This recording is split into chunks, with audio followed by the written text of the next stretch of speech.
Number one, most people equate risk with low-quality assets and safety with high-quality assets. I mentioned the Nifty 50. High quality, people thought, there's an old saying, you can't get hurt buying IBM, and we documented you lost 80 to 90% of your money. On the other hand, what about low quality? Is that a source of risk? When I got started in high-yield bonds back in '78, I looked up in Moody's, what does it mean to be single B? And Moody's defined a single B bond as follows, quote, fails to possess the characteristics of a desirable investment. In other words, low-quality asset can't be a good investment. Well, is there no price at which a low-quality asset becomes a good investment? If we went out after this session to the parking lot and I said to you, I'd like to sell you my car, would you like to buy it? And let's say you like my car and you have money and you need a car. Hopefully there's one question you would ask me before saying yes, and that's what's the price? And here Moody's was saying that a B-rated bond is a bad investment. Well, what about at 75 cents on the dollar? What about at 50? What about at 25? Is there no price? And so this is the kind of herd error that you can take advantage of. So risk is not quality. And, most people believe that as something is rising in price, that means that people think better of it, it's less risky. Well, I think that when something rises in price, it becomes more risky.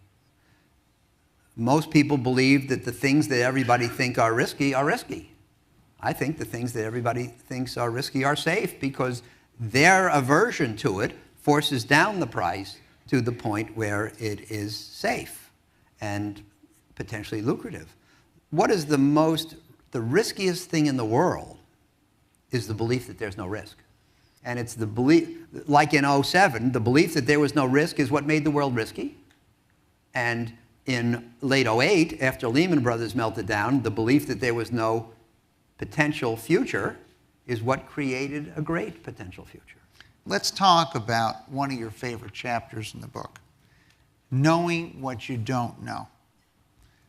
Okay, overestimating what you're capable of knowing and doing the extremely dangerous things rather than working within your limits. Why don't we talk about that? Well, look, I think, Mike, and I know you agree, that the investment world is a world of excess testosterone, where people believe that it's their job to know what the future holds, that you can know what the future holds, that they do know what the future, or if they don't know what the future holds, that they have to act like they do, because if they admit they don't, they'll get bounced. And I believe that you can't know what the future holds. There are very few things of which only one thing can happen. And yet people tend to invest under the assumption that they know what's going to happen. And I think that this is one of the biggest mistakes you can make. Mark Twain said, it's not what you don't know that gets you killed. It's what you know for certain that just ain't true. There's nothing wrong with saying, I don't know, and acting accordingly. And most people never get killed in that way. The real danger is in saying, I know, and acting on the assumption that it's correct, and then being wrong. If after this session, you and I are going to drive to Barstow, and I could, but first I have to go to Africa. Okay. Well, but if we say we don't know how to go, then we're going to get a map, use GPS, ask directions, and drive slowly to make sure we don't make a wrong turn. But if we assume we know, we don't get a map, and not just because we're men, and we don't ask directions, not just because we're men, we don't use the GPS, and we drive fast because we're confident. And if it turns out you didn't know, then you end up in Africa. So the point is, I think that it's very important to know what you don't know and to act accordingly. The point is, you don't have to know the future to be a good investor, and especially the macro future. Today there's a great belief that macro rules the markets. And so you should figure out when the Fed is going to let interest rates rise and stop stimulating, and how low China's growth rate goes. That these things are the things that are going to move the market, and so that's where you should spend your time. Now, the interesting conundrum is that in the short run, they are the things that are going to move the market. But I believe you can't know them. And if you can't know them, then you're wasting your time trying to know them, and you should know the knowable. And the knowable consists of getting an advantage versus other investors with regard to companies, industries, and securities.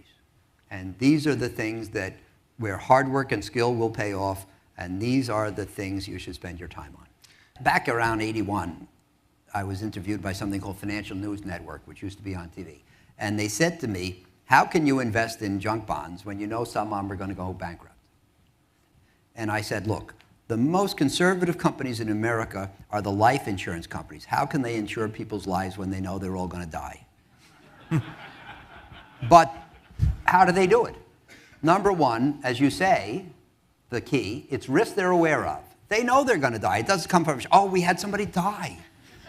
Number two, it's risk they can analyze. So they have you get a physical. Number three, it's risk they can diversify. They don't only insure people on the San Andreas Fault or only skydivers or only smokers. And number four, it's risk that they can get well paid to take. If they figure you're going to die at 80, then they sell you a policy based on the assumption that you'll die at 70. So the point is that if you understand risk and you're aware of it, you can price the asset right and you can get a bargain.